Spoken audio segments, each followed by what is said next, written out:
Hey everyone, welcome to week 58. Today is Monday, first day of a new week, and the theme for this week is going to be ritual. What we're going to do is base our paintings upon a quotidian act, and the act that we chose for this week is eating. So we'll see how we're going to do. Okay, let's get started. This is day one. Thank God, this is like a new week. This is day one of a new week, and I'm being grateful for this being a new week because last week was weird. It was a bit strange. I actually found myself saying things that I never thought that I was going to say out loud, saying that I want to make paintings, not images. I want to be free from the weight of image making while making a painting. Is such an absurd thing. I mean, this is such an abstract thought because if you really think about it, that's almost like impossible to do. And for a person like myself who considers himself an illustrator, I think like an illustrator. I breathe like an illustrator. I feel like an illustrator. I think I observe like an illustrator. So for somebody like me to not think about image making, to not have, like last week, to think that I can liberate myself from hierarchies within the image is something that's so foreign. When I reflect upon that, I would have never imagined that that's a thought that would enter my brain. I would have never bet that that is something that I had to reflect upon while I was painting, because it just seems like it's outside the realm of painting. But the coolest thing about this whole exercise, and I'm talking about this 2-year exercise that we planned on doing, my intent deep down was one where I wouldn't repeat myself. I would try to look for alternatives all the time. I would try to explore my limits all the time. But the strangest thing is that I thought I was referring to formal terms. I always thought that whatever obstacles I would put in my way, they would always speak about the fundamental aspects of painting and of image making. And I thought that within those fundamentals, within those very basic standards of painting, I was going to be able to maneuver all these exercises with all these personalities and with all these objectives, with all these intents. And that was going to be it. That was going to be our painted lives. That was going to be what I was going to try to do. Just challenge myself constantly in terms of image making. To be able to say, can I paint this? Can I paint this when I put in front of myself these set of obstacles? That's what I thought this was going to be. I didn't want it to be like one of those YouTube challenges every single week. That's kind of ridiculous. That's really superficial. But I thought that part of what I was going to try and do was give me different starting points, and that within those conditions, I was going to be able to explore the limits of my abilities. And hopefully by exploring the limits of those abilities, I was in the end going to be able to expand my ability. But if you think about it, that speaks about an exercise which is only meant to improve you technically. And I don't know if that was my intent with all of this, just to become a better painter. I don't think I understand getting better in that sense. I would much rather think about it as strengthening the bond that I have with paint. That to me is far more profound than just being able to execute a better, quote unquote, painting.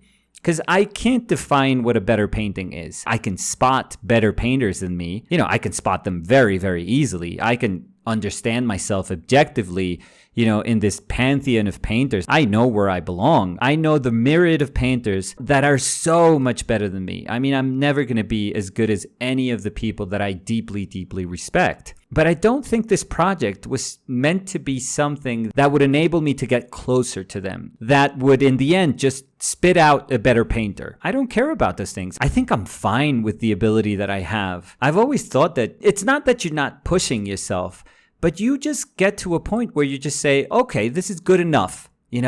That's literally what you say. This is good enough. I understand all the tools that I have. Now I have to put them to good use. Hopefully that doesn't sound like this acceptance of mediocrity, because it's not. It's not about saying, no, I'm fine. I'm fine with the ability that I have. I'm fine with the paintings that I've done before. No, it's not at all about that. It's just that I've understood talent or ability in a very different way. I think that I've always seen as a very important first step, one of acceptance. You have to know who you are, and you have to realize how very different you are from every other painter that has come before you and every other painter that will come after you. You are highly particular, and you have to accept it.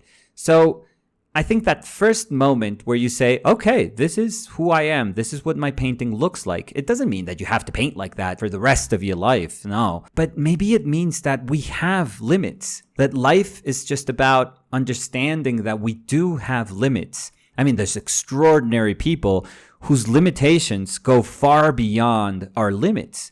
And those are extraordinary people. We should celebrate the life of those people. But 20 some odd years painting, I think I know what I can do. I surprise myself in the sense of how I navigate painting sometimes. I'm always very happy when a painting comes out. Perhaps not the way I intended it to come out, but in a way that teaches me that there were unexpected qualities within that painting that I couldn't foresee. That to me is very exciting. Not doing a very pretty painting. Not being like, wow, did I do that? Like, I didn't know I had that in me.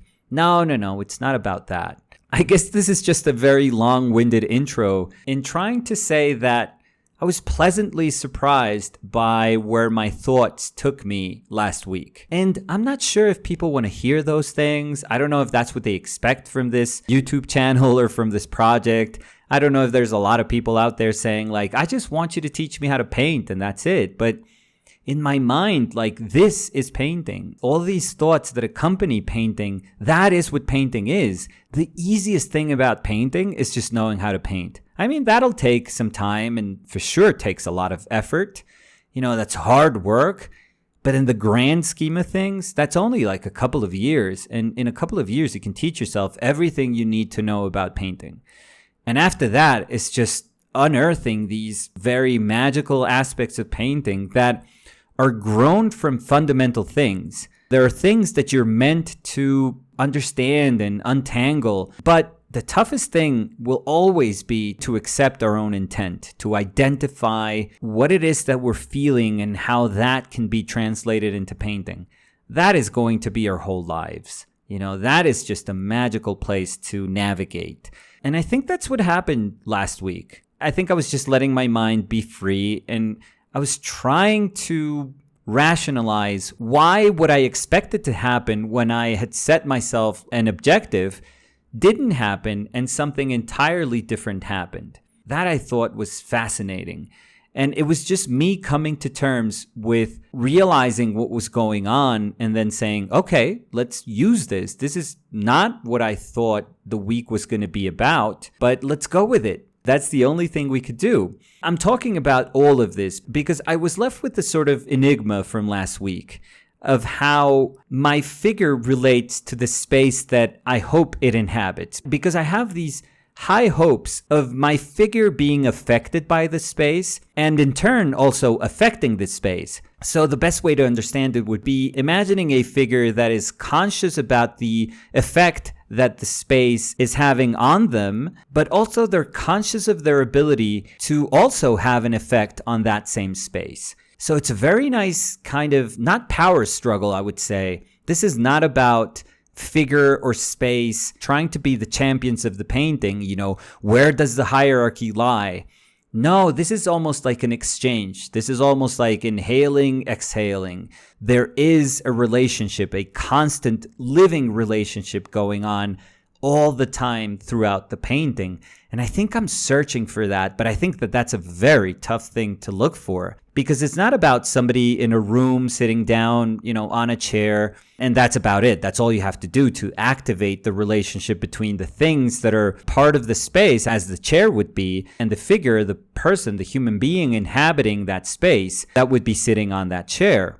I don't know. I think that's a very simple way of trying to activate that relationship, that exchange. So I thought about it a little bit more and I told myself, okay, one of the things that I've recognized that works for me, and again, this is for me, this is purely subjective, is to have a constant. I always love that sort of beating heart that's underneath all of the paintings that I do. And many times that constant could be symbolized by the theme. The theme could be something that's so easily recognizable that it just gives you an immediate sense of how the paintings are going to be connected. Even though the results could be very varied, you can sense that there's this underlying tone to all of them, and recognizing that little string that's tying all of them is what eventually ends up configuring that theme. So I've always known about the value that that has, that underlying current that all these 5 paintings have. And I thought, okay, what's one way that we could acknowledge a space, and it could be a very abstract space. I don't have to be highly specific, but let's talk about a sense of space. So I don't have to speak about the living room. I don't have to speak about a couch, a chair, a hallway. Let's try to broaden that idea of space. And how is that exchange exemplified? And let's try to recognize something that would fit those conditions and make that be our constant. And I thought our constant for this week could be a ritual, a daily ritual. And that's what we're going to call this week, ritual. Obviously, there's tons of things that we repeat in our everyday lives, tons of acts that are quotidian and that can be imbued with this energy and power and this personal significance that we can understand them as rituals. And the one I picked was eating. The one I picked was sitting down and having a meal. And I'm going to try to also acknowledge something that I talked about last week, and it's about the way I observe how my paintings were not really talking about the space itself or the relationship between the figure I portrayed and the space that I was hoping that it would inhabit, but that it was also speaking about the way I perceive that space, the way I feel about that space, the way I feel about that figure inhabiting that space. So in that equation, my perception, my emotions were always going to be crucial. And I hope that when I'm saying this, people don't go like, oh, it's a painting about me, me, me. That's all you hear. Me, me, me. It's just an egotist painting. Every single painting is just about the painter. There's never a sense of camaraderie. There's never a sense of the painter willingly trying to renounce power and grant it to the sitter or grant it to the subject of the painting. It is not about the subject of the painting. It's about painter, painter, painter. No, I don't think it's quite like that. I think that would be a gross over-exaggeration of what it means to recognize that you are speaking about the way you perceive things. I think that it is very important to identify how we see things, to identify how our vision is shaped. Because when we can tell how we view things, we can kind of understand the experiences that have shaped that vision. We can start examining the biases, the prejudices that have constructed the way we observe the world and how we feel about the world we observe. And that's very, very important, because the higher our self-acknowledgement is, the more we are going to understand how we present ourselves to other people. We are going to be far more conscious of who we are. And in turn, I think it'll make us human beings that are far more willing to observe, far more willing to listen, far more willing to learn. In essence, what we're trying to be is kinder and more compassionate. So if you think about it, that's actually pretty far off from just saying this painting is about me, me, me, and the way I see the world, period. So going back to the paintings that we're going to work on for this week, I had to accept that there is this omnipresence of me outside the painting. I'm always going to be outside the painting looking in. And I thought it would be really cool if I could just confront people during this ritual. So in many ways, I think that their presence is going to be one that acknowledges my presence. It doesn't mean that they have to be stoically looking at me, staring at me like Fer is doing today. I don't think that's going to be the case with all the paintings during this week. But there has to be this sense of this person outside the painting, directly in front of the subject matter. It could be Fer, it could be Danny, it could be Samu. But I'm always going to try to have an acknowledgement from their part to say, okay, there is this presence in front of me. And while I'm painting it, that's always going to be me. As soon as it leaves my hand, and as soon as the image is socialized, my presence is going to be replaced by the observer. But I hope that by the end of the week, that exchange between the person outside the painting, the subject that is being portrayed, and the ritual that is taking place in this space, in this very simple space, because the space is going to be symbolized by this table. It's just going to be a sort of horizon line. And that's where this action is going to take place. The table doesn't have to have a distinct personality for this to work. No, this is just going to be, I think I spoke about it last week, just almost like an enunciation of all those things that are present in that space. My hope for the week is that the relationship that we're looking for takes place in the outer realms of the painting, in the exchange that the viewer has with the subject of the painting, the acknowledgement in many ways of the subject matter of the person that is being portrayed with that outer realm of the painting. Our constant is going to be that ritual of eating, and our space is just going to be the place where all of these things are happening. And I'm hoping that that activates it in some way. In some paintings, I'm going to explore a broader space. And in other paintings, I'm going to try to hone in on the action that is taking place on this space. So hopefully by the end of the week, what we're going to have is a nice pulse of us almost like pressing our nose in front of this action, and then at other moments taking a step back and having a broader view of this action that is taking place. So, I think this is a nice kind of cool transition of what happened last week, along with the intent for this week.